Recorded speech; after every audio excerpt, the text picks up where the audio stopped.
우리 시온 찬양대에게 격려의 박수로, 뜨거운 박수로 한번 환영하겠습니다. 잘했습니다.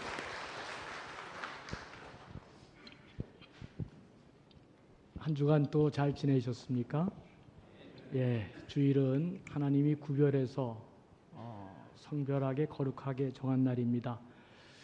하나님이 복 주시기 위해서 우리를 부르셨습니다. 주일은 세상 일을 잠깐 접어두고 우리의 생각과 마음과 그 눈이 하나님께 향해서 하늘로부터 내려주시는 그 신령한 은혜를 받는 날이고, 또 그래서 우리 영혼이 잘된 같이 범사에 잘되고 강건해지는 귀한 축복을 받는 날입니다.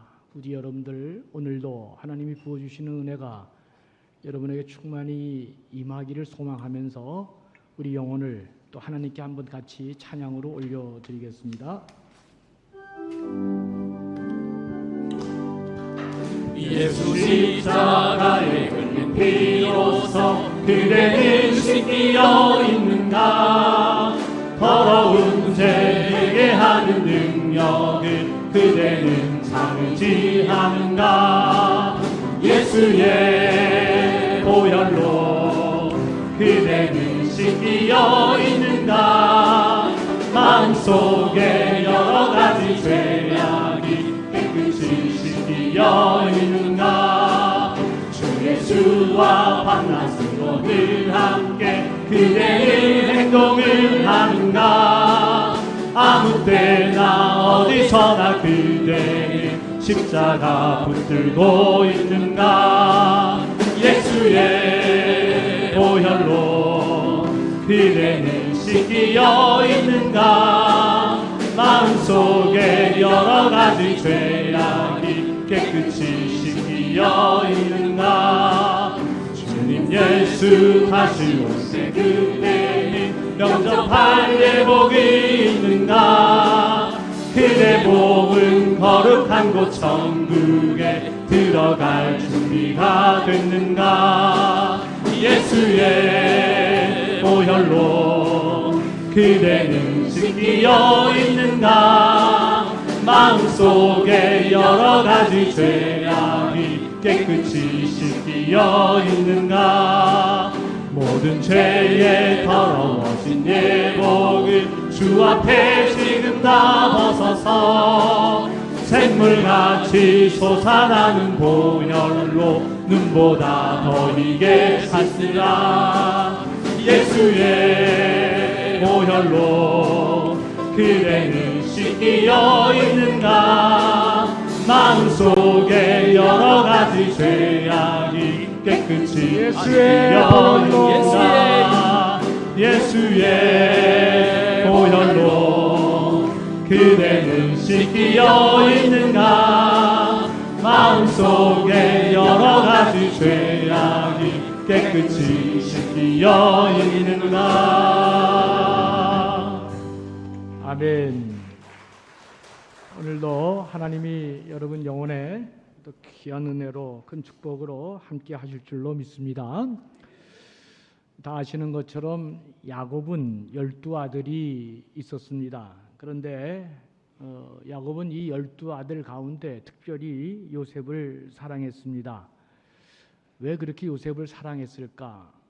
이 아들이 탁월하고 똑똑해서일까? 아니면 자기를 잘 효도하니까 이 아들을 그렇게 사랑했을까? 제가 생각하기에는 야곱은 요셉의 어머니 라헬이 자기 동생 이제 베냐민을 낳았잖아요. 그때 아주 난산을 합니다. 그러다가 베냐민을 낳고 자기가 사랑하는 이 귀한 아내 라헬이 죽죠. 그 이후로 요셉은 엄마 없이 그렇게 이제 자라게 됩니다. 그래서 아마 아버지 입장에서 보면 엄마 없이 자란 이 불쌍한 아들을 이 야곱이 그렇게 특별히 사랑한 게 아닌가, 아버지 입장에서 저는 이제 그런 생각을 해보곤 합니다. 그런데 어쨌든 이 요셉은 아버지 사랑을 듬뿍 받고 그렇게 살아가지만 형들에게는 이 요셉이 진짜 이게 미운 정도가 아니라 밥맛이 없는 거죠. 시기하고 미워하고 갈수록 요셉이 이제 꼴을 보기가 더 싫었던 것 같습니다. 급기야 형들의 이런 생각은 마침내 행동으로 옮기게 되는데 아버지 심부름으로 먼 곳에 양을 치고 있는 형들을 다녀오라고 하는 그 아버지 심부름에 요셉이 형들을 찾아가죠.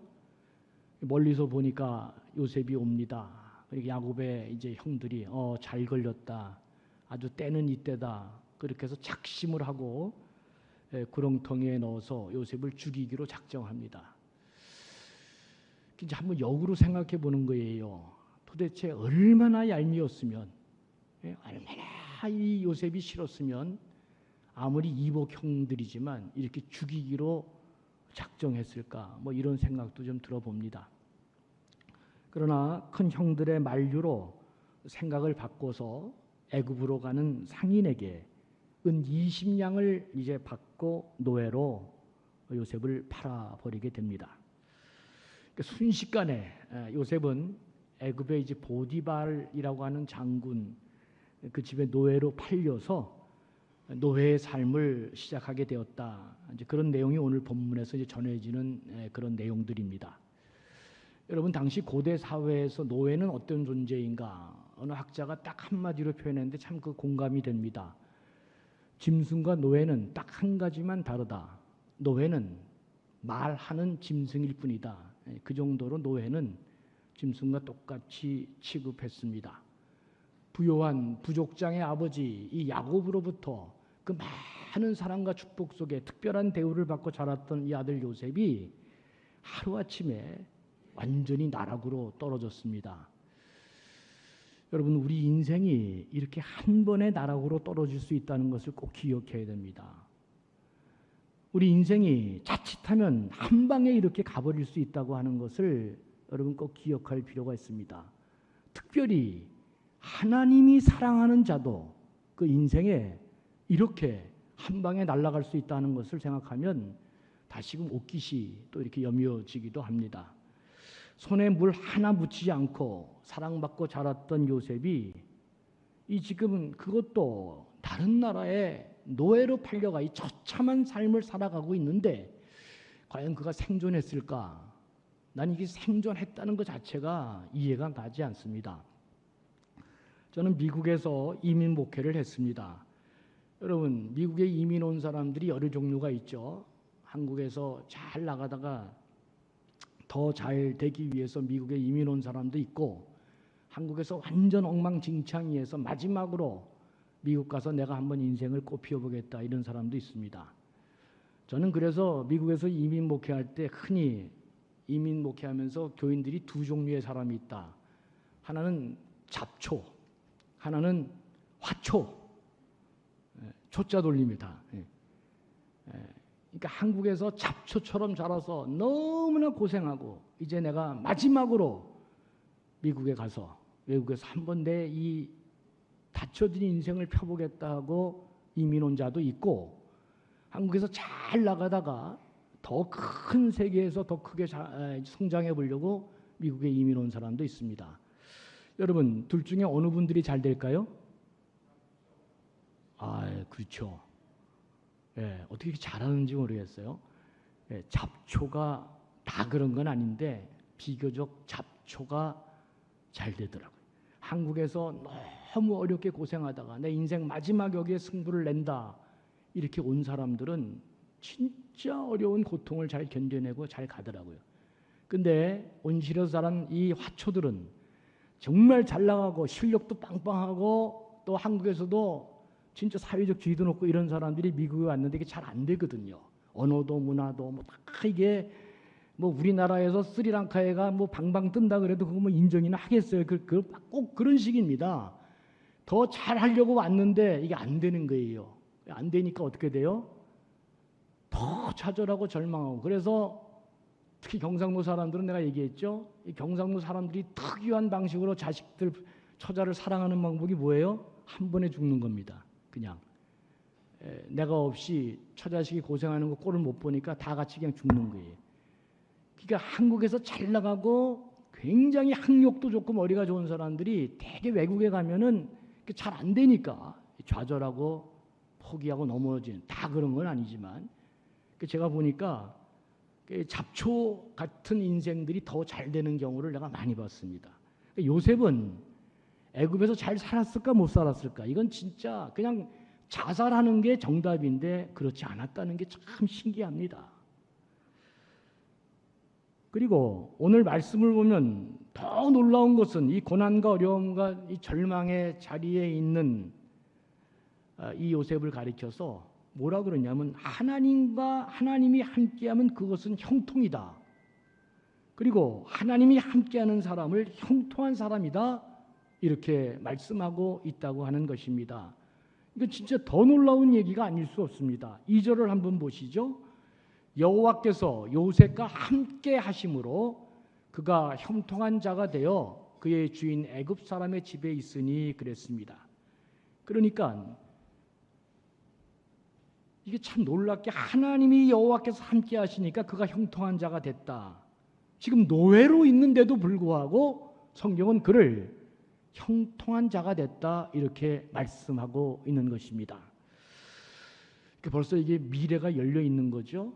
지금 노예로 있는데도 불구하고 성경이 그를 형통한 자라고 얘기한다 그러면 뭐가 열려 있는 것입니까?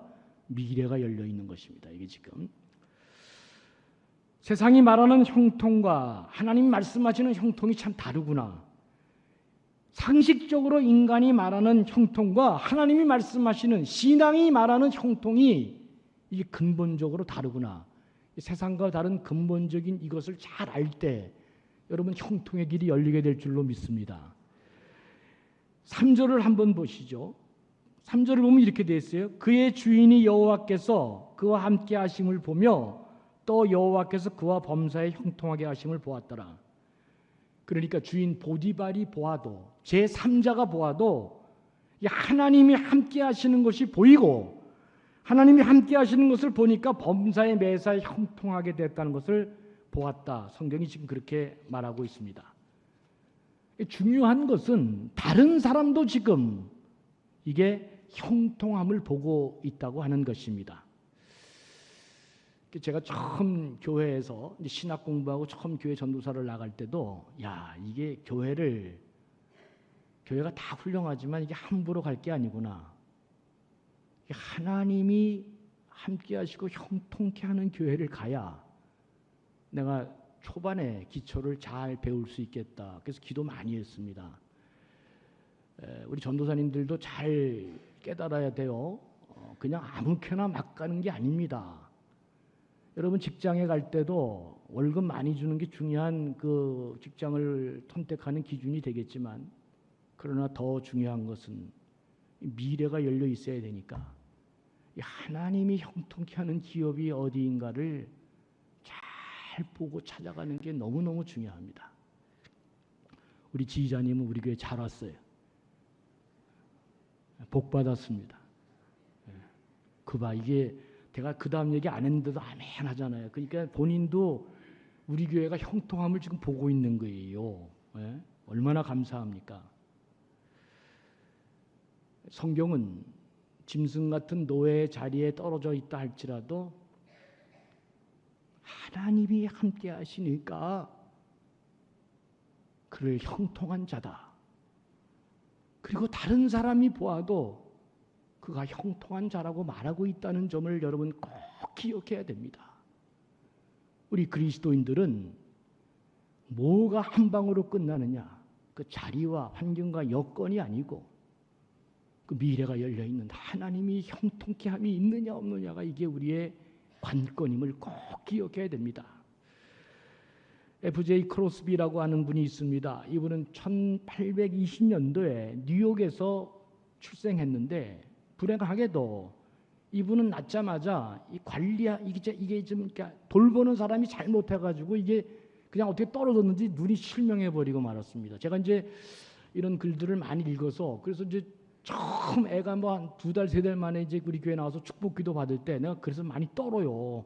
진짜 이거 허리도 못 펴, 이거 잘못했다가 내가 이거 진짜 그래서 진짜 내가 집에서 훈련도 했지만 그래도 떨려가지고 못 하노. 잘못하면 이거 인생 예를 다 그냥 엉망되게 할까봐 부들부들 떠는데 이 사람이 꼭 그랬다는 거예요. 돌보는 사람이 실수로 그만 실명하고 눈이 멀었습니다. 그리고 한 살도 채 되기도 전에 아버지가 이게 세상을 떠나고 맙니다. 그러니까 여러분, 한 살도 안 된 아이가 태어나자마자 눈이 멀고 아버지가 떠났다. 그의 인생이 어떻게 되겠어요? 이건 뭐 진짜 안 봐도 끝난 거 아닙니까? 비참하고 처참하고 세상에 버림받고, 그래서 결국 이 여자는 참 좀 잘하면서 자살을 이제 기도하잖아요. 자살을 기도합니다. 그런데 놀랍게도 이분이 몇 살까지 살았느냐? 95살까지 살았습니다. 진짜 기적적인 장수입니다. 그리고 이분이 그렇게 살면서 여러 곡의 찬송가를 작사했는데, 찬송가 곡을 썼는데, 작사했는데, 그 가운데 우리 찬송가에도 이분이 작사한 곡이 여러 곡 들어 있습니다. 예수를 나의 구주 삼고, 이 노래도 이분이 작사했고, 주의 음성을 내가 이 노래도 이분이 작사했고, 후일의 생명 그칠 때 예수께로 가면 나는 기뻐, 이런 거 다. 그런데 이분이 지은 곡 중에서 우리가 너무나 잘 아는 앞권이 있습니다. 그것이 384장 나의 갈 길 다가도록 예수 인도하시니 내 주 안에 있는 긍휼 어찌 의심하리요. 저는 어렸을 때 제가 국민학교 다녔지만 이 노래를 아주 주구장창으로 불렀습니다. 하여튼간에 교회 가면 이 노래만 불렀어요. 그래서 내가 지금 이 노래 안 불러요. 너무 많이 불러서. 예? 너무 많이 불러가지고 지금도 교회에서 이 노래는 내가 잘 안 불러. 왜 그래? 하여튼간에 수십 년을 이 노래만 불렀기 때문에 그냥 너무 많이 불러가지고 그냥 뭐 이 노래만 아주 나왔다 그러면 제가 이제 조금 이제 질렸다 그럴까? 이 귀한 노래를 이분이 줬어요. 여러분, 이 여자가 만사형통한 사람이 아니잖아. 세상적으로 보면 얼마나 비참한 사람이고 버림받은 사람이고 불쌍한 사람입니까? 얼마나 고난의 길을 갔던 사람입니까? 고통스러워 자살까지 하려고 했던 사람인데 어떻게 그의 생애가 만사형통하다고 이런 곡을 지을 수 있겠어요? 이건 불가능한 얘기 아닙니까? 그런데 이분이 누구를 만났다고요? 예수 그리스도를 만난 것입니다. 그 주님을 알고 하나님을 모시고 믿음 안에 살아가면서 하나님 안에서 자신의 일어난 놀라운 그 변화를 경험하게 됩니다. 여러분, 아프리카 가서 처음에 복음 전하면요, 우리는 이제 성경을 하도 아니까 별로 은혜도 못 받아. 뭐 그런가 보다 많은데 이 아프리카에 고생한 처자들, 특히 젊은 아이들, 이런 애들은 예수님을 만나니까 물이 포도주가 됐대. 이분은 물 위를 걸어 다니시는 분이고 이분을 만나면 죽은 자도 부활한다 그래. 사람들이 이 놀라운 이야기를 접하면서 가슴이 뜁니다. 여러분, 막 너무 가슴이 뛰면서 그들이 어떻게 되느냐, 그 성경 이야기에 올인합니다. 나도 이분을 만나서 이분이 믿음대로 내 길을 가. 그래서 그때부터 놀라운 역사가 그의 생애에 일어나기 시작하는 것입니다. 여러분, 이게 이제 하늘의 은총이, 이제 하늘의 위로가 그의 삶에 크리스피에게도 열리기 시작하는데, 성경을 알고 나서부터 그 뜨거운 주님, 내가 주님 만나고 나도 이렇게 살기를 원합니다.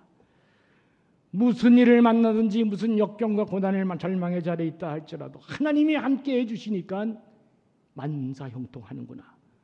이게 그의 생애를 뒤집어 놓고 그리고 마침내 그를 영광의 자리로 만들어 놓게 됩니다. 그녀의 간증이, 그녀의 처절한 간증, 그 기쁨의 간증이 곡으로 쓴 것이 바로 이 찬송이다. 이제 그런 말입니다. 그러니까 어떤 상황, 어떤 여건에 있든지 간에 그게 중요한 게 아니고 내가 주님 만나 주님이 나를 형통케 하시면 내 인생이 어떻게 이렇게 변화되는 것이구나. 이것을 이제 이 여자가 깨닫게 된 것이죠. 근데 제가 젊었을 때 제주도에서 목회를 했습니다.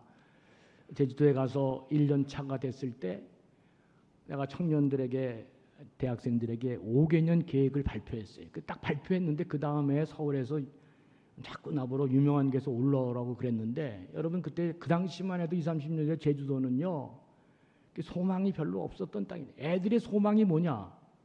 여러분, 애들의 간절한 기도 제목이 뭐죠? 어떻게 하면 이 제주도를 떠나 육지에 가서 자기도 성공하고 자기도 잘 되기를 바라는 게.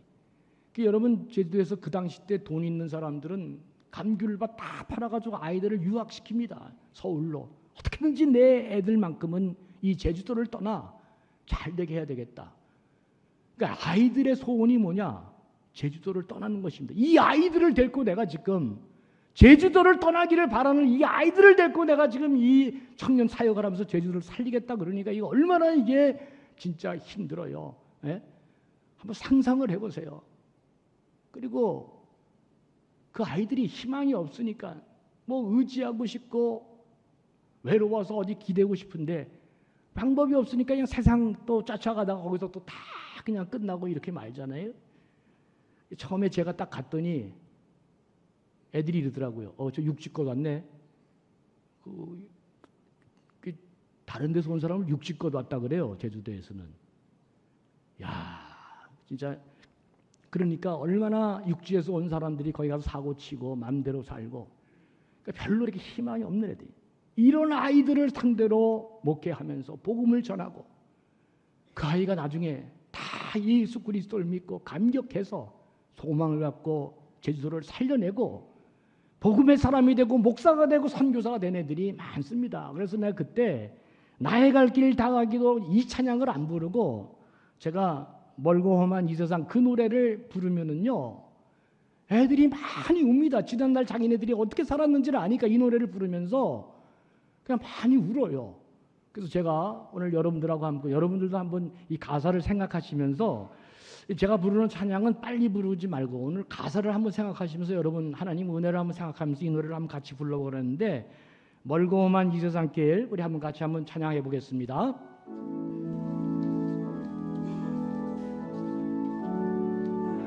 멀고 험한 이 세상길 소망 없는 나그네 길 방황하고 헤매이며 정처 없이 알아왔네. 의지할 것 없는 이모 위로받고 살고파서 세상 유혹 따라가다 모든 것을 다 무거운 짐 등에 지고 무거운 짐 등에 지고 쉴 것 없어 죄초로운 몸 쓰러지고 넘어져도 위로할 자 내겐 없었네. 세상에서 버림받고 귀한 세월 방탕하다 아버지를 만났을 때 죄인이 무거운 짐 등에 지고 무거운 짐 등에 지고 쉴 것 없이 애처로운 몸 쓰러지고 넘어져도 위로할 자 내게 없었네. 세상에서 버림받고 귀한 세월 방탕하다 아버지를 만났을 때 죄인 세상에서 버림받고 귀한 세월 방탕하다 세상에서 버림받고 귀한 세월 방탕하다 아버지를 만났을 때 죄인임을 깨달아 눈물로써 회개하고 눈물로써 회개하고 아버지의 품에 안기요 죄악으로 더럽힌 몸 십자가에 못 박았네 구원함을 얻은 기쁨 세상에서 제일이라 세상에서 제일이라 영광의 길 허락하신 내 주 예수 차 조금 빠르게 구원함을 얻은 기쁨 구원함을 얻은 기쁨 세상에서 제일이라 영광의 길 허락하신 내 주의 구원함을 얻은 기쁨 구원함을 얻은 기쁨 세상에서 제일이라 영광의 길 허락하신 내 주 예수 찬양하세 주의 보혈 능력이 또다 주의 피 믿으오 주의 보혈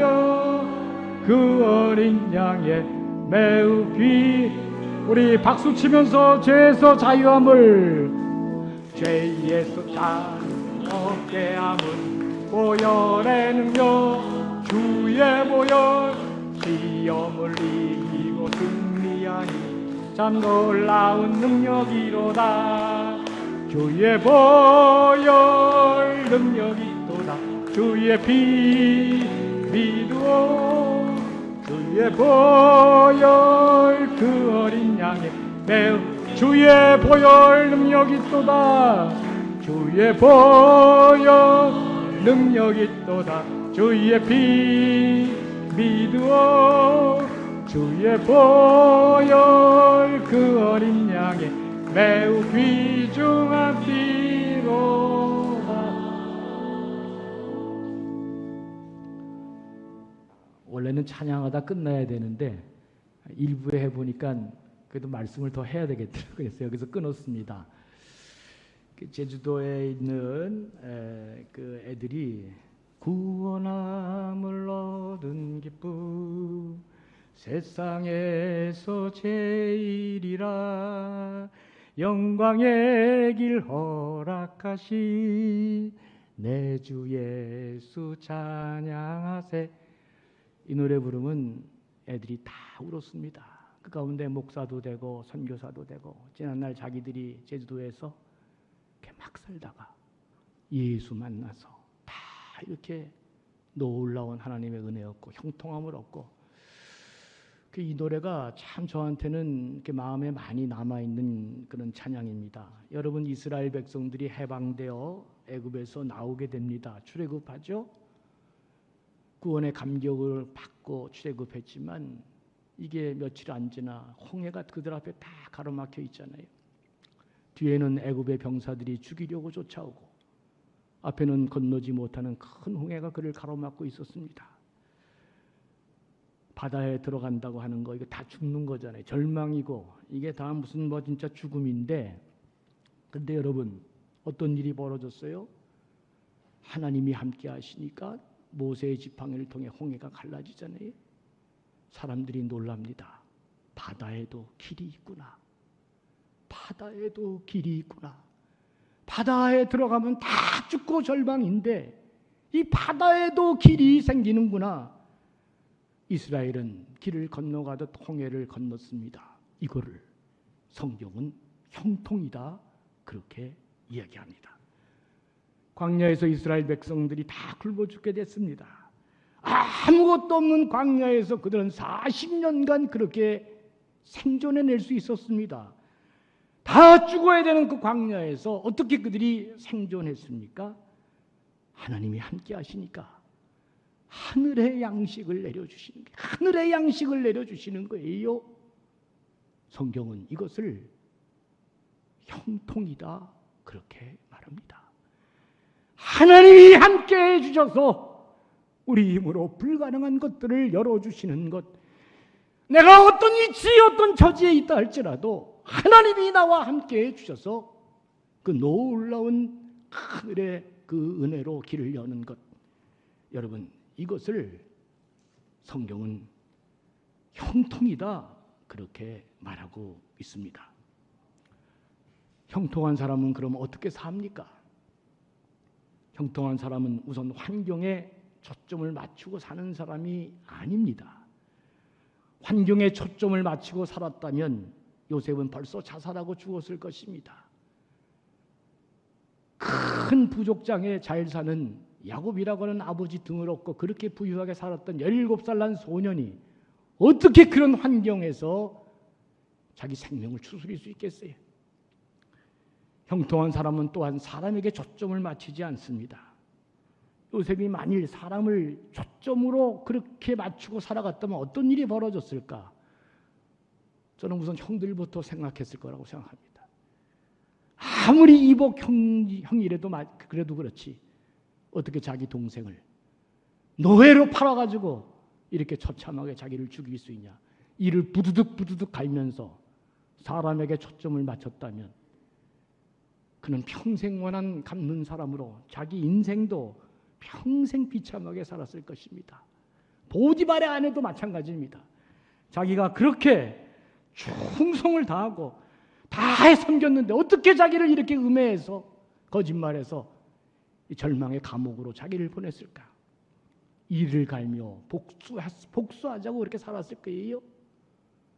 근데 여러분 요셉의 생애를 읽어보면 요셉은 그렇게 살지 않았습니다. 창세기에 요셉의 이야기를 이렇게 하나님 우리에게 계시로 주고 있다면 요셉만 이렇게 살라는 게 아니라 너희도 이렇게 살아야 하나님의 형통한 삶이 너희에게 임한다는 것을 지금 계시로 우리에게 보여주고 있는 것입니다. 요셉은 고통당하고 어떤 비참한 절망한 자리에 있다 할지라도 그 초점이 하나님께 맞추었습니다. 마지막에 가면 보디발의 아내가 유혹하잖아요. 요셉이 잘생겼나 봐요. 예? 막 유혹하나 봐요. 그래도 그가 어떻게 했죠? 형통한 사람의 길, 정직하고 진실하게 살았습니다. 죄된 길로 가지 않은 거예요. 하나님께서 지금 하나님이 바라보시는데 내가 어떻게 이 죄를 짓겠느냐 그랬습니다. 나는 이 부분에서 요셉이 끝까지 하나님 놓치지 않고 살았다는 것을 그때 알았습니다. 보디발의 아내하고 어떻게 했다면 뭐 당장 몇 푼 얻었을지는 모르죠. 여러분 절대로 그렇게 가면 하나님이 축복하지 않습니다. 우리 그리스도인들은 막판에 하나님의 형통으로 한번 뒤집어 엎는 거예요. 보디발의 아내 집에서 사물을 보던 사람, 진실하고 정직하고 하나님께 초점 맞추고 사니까 나중에 어떻게 하나님이 나라 전체를 그에게 맡깁니다. 사랑하는 교우 여러분, 왜 요셉은 이렇게 살았습니까? 하나님이 자기 인생을 인도하여 가시니까.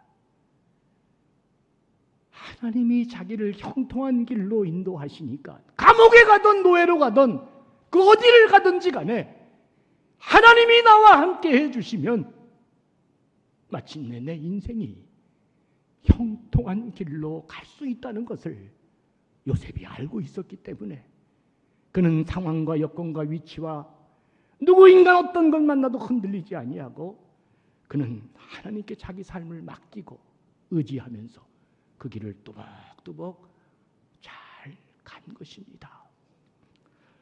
사랑하는 교회 여러분, 오늘 우리도 요셉과 같이 이런 형통이 필요한 사람들 아닙니까? 말은 못하지만 여러분 가슴 속에 하나님, 나도 요셉과 같은 이런 형통이 너무나 필요한 사람입니다. 그 가슴 속에 울부짖고 오늘도 기도하는 분들이 다 계시잖아요. 앞으로 남은 인생, 여러분 어떤 형편 처지에 있다 할지라도 믿음의 초점을 하나님께 딱 맞추시고 그분을 바라보시면서 그분만을 의지하고 살아가면서 그런 믿음으로 진실하고 정직한 걸음을 한 걸음 한 걸음 옮길 때마다 하나님은 여러분의 생에도 다함이 없는 형통의 축복으로 복을 내려주실 줄로 믿습니다. 부디 이 무더운 여름 지치지 마시고 신앙의 믿음의 길을 잘 붙드시고 하나님이 내 인생 인도하신다 잊지 마시고 끝까지 진실하고 정직한 길을 잘 가서 마침내 하나님이 열어주시는 그 형통의 축복을 다 누리고 살아가는 복된 분들 되시기를 주의 이름으로 간절히 축원합니다. 하나님 아버지, 우리를 형통한 자들로 인도해 주시고 주의 성령으로 역사해 주셔서 요셉이 갔던 것처럼 우리도 그러한 삶을 살아가는 복된 자들 되게 해 주시옵소서. 감사하며 예수님의 이름으로 간절히 축복하며 기도하옵나이다.